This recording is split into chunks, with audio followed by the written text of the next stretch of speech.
Hey, what's up guys, it's Bakes and thanks for joining me for one of my random horror reviews. For today's episode we have the film The Invitation. There are a few horror movies already called The Invitation. This is the one from last year, so 2022. I did get a chance to see this one in cinemas, however I hadn't rewatched it since seeing it, and honestly hadn't really thought about it much since I last seen it. But I did get this movie as a Christmas present, so I decided to rewatch it again the other night and put together this little review for you guys. So without delaying any longer, let's get into the plot for The Invitation from 2022. We have our lead in this movie. Her name is Evie, and she lives alone in New York. She's feeling especially alone at the moment because her mum just passed away. She does have this best friend slash sidekick character that hangs around with her sometimes, but of course when you have a loved one pass away, you're going to feel more alone and more down in the dumps. But one night she's doing this catering job at this event for this DNA company. I don't know how to describe it. You know those people that take your DNA and then find if you have any living or past relatives around the world? So that's what Evie does. She does one of these tests, hands it in. Turns out that she has some distant relatives living across in the UK. However, one of the family members just happens to be in New York doing this business travel or whatever, and they decide to meet up, and he insists on having her over across to the UK to meet the rest of the family. At first she's a little bit hesitant, but he brings up that there's going to be this big wedding and they'd all love to meet her. So after thinking about it, she decides to go across. There's that distant family, and there's a couple of other families as well that all sort of work together and scratch each other's backs in different ways. You sort of learn more about it through the film. But there she meets Walter, who is sort of the head of all these families, who owns this manor that the wedding's going to be held at. And there the two sort of make this relationship and things start to unravel and you start to figure out what's going on in this movie. I've talked enough about the plot, so I'm going to leave it there. So let's get into my thoughts of The Invitation from 2022. So just quickly before we get any deeper into this movie, I just wanted to quickly apologise for any background noise that you guys hear, especially if it's anything humming. That is probably my air conditioner, because at the moment it is really fucking hot. The past few days have been like really boiling. I'm like sweating balls at the moment. So no way I could come into this room and record this review for you guys without having the aircon on. I know it's probably annoying if my microphone is picking it up in the background. Hopefully it's not. But as I said guys, maybe just cut me some slack because I am like sweating balls at the moment, but I do want to put together content for you guys, so just wanted to bring that up quickly. But let's get back into my thoughts of The Invitation. I remember my first time seeing this movie in cinemas. I thought it was going to be a modern day throwback to old school vampire flicks. I thought that because of the whole dark castle setting and the aesthetic of this movie, which I guess the first thing to bring up is a highlight, because that's one of my favourite parts of this movie. The whole setting, the manor and the grounds around this castle are really fucking cool. The inside of this building really dark and gloomy. As I said, the aesthetic fits those old school vampire flicks so well. I really enjoyed that. But on the other side of the coin, you know, moving on with this review, this movie isn't amazing. We might as well start with the beginning of the movie, the whole setup. I feel like the DNA test and, you know, being tagged along to England is like completely fucking ridiculous. It feels so stupid and dumb. It gets the ball rolling quick, which is nice. I appreciate that, but as I said, I just feel like it's ridiculous. It's a little bit over the top. Yeah, it just feels dumb to me. Let's get to our lead character, Evie, because at the start of the movie, she's a very likable character. She's very grounded, she feels down to earth, she feels very realistic, a very strong female lead in this film. But then that quickly changes, because I feel like she starts to make really dumb decisions.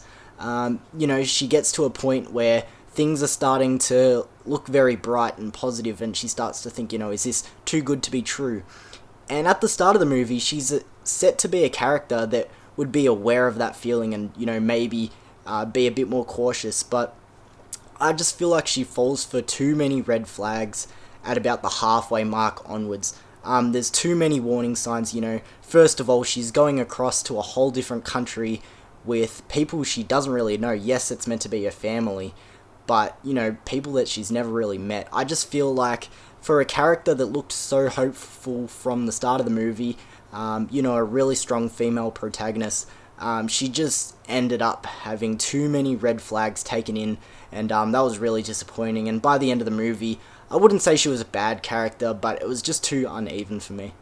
Now, I'm not sure how many people saw this movie and feel the same way as I do, but to me this movie feels more like an adaptation of a fanfiction romance novel with a supernatural twist written by some edgy high school girl rather than a horror movie, which is unfortunate because there are spurts of horror in this movie that do work really well. As I said, the whole setting of the dark castle and the gloomy feel of being inside it, it's very grimy, and the aesthetic really suits and it bleeds old school horror. The vampire attack scenes on the maids work really well also. There's also this really niche scene of nail pampering, like it's done up close and you hear the scraping and scratching of the nails and the filing, and they dig in between the nail and the finger, and that shit makes me squirm. So there are scenes that work really well, but as I said, at the end of the day, it just feels like an adaptation of this romance supernatural fan fiction written by some edgy teen girl. And don't get me wrong, vampires in horror movies have always been sexual in nature, and I'm sure a lot of die-hard horror fans are saying, no, that's not the case, not always. But yeah, sort of. Even in old school, go way back, the vampires are always looking for a bride, and even the act of sucking blood has always been sort of sexual in nature, so vampires have always been sort of like that. But to me, this was more of a romance movie, honestly, than a horror movie. I just feel like at a point it was 50-50, but then it got way outweighed, and that's just sort of how I feel about it. Now, already so many times in this review I've mentioned and said vampires, and you might be sitting there thinking, isn't that a spoiler? You know, you're giving away who these people actually are and somewhat their intentions. But at the end of the day, it really isn't, because if you're switched on and in the first 10 minutes you are gonna know that they are vampires or something vampiric in nature. And even before watching this movie and seeing the trailer for the first time, instantly I went, okay, this is going to be a vampire flick. So really, I don't think I'm giving too much away. Sorry if I did spoil it for you, but as I said, you really should know that they are vampires just purely by watching the trailer. If you don't believe me, go watch it, and you should have it click in your head that this is a vampire flick. Which makes the reveal / twist in this movie really fucking bad, because at the start of the third act, it opens with this grand reveal that they are vampires. Shocker, I already fucking knew that, which makes the twist so much fucking worse. It would have been a better twist if they were revealed to be something else, and, you know, it throws a curveball at you, but no, we already knew they were vampires, so it makes the twist really fucking dumb. Also in this movie, they never say the word vampire besides like the closing line in this movie, which I'm not too sure the reasoning behind that. If anyone can fill me in, I don't know what. I'm sure that word's not copyrighted or anything. They just don't say the word vampire. They say Nosferatu and what other terms you use for vampires, but they never say that word, which is also really weird, but I just wanted to bring that up. I don't feel like I'm spoiling it. As I said, sorry if you wanted to go in completely blind, but as I said, I don't feel like it is too much of a giveaway. Now, to get back on track and bringing up the third act of this movie again, which is easily the weakest in the film, the third act is like almost unwatchable. Like, I didn't care for it the first time, and I was checking out again this second time rewatching it. It just turns into this vampire showdown fight fest. It feels really fucking ridiculous, and you feel like there's not really much stakes. I didn't care who lived and died.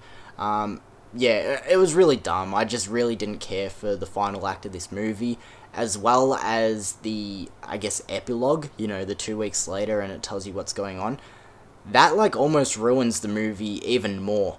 It just feels, like, ridiculous. It doesn't fit the vibe of the movie.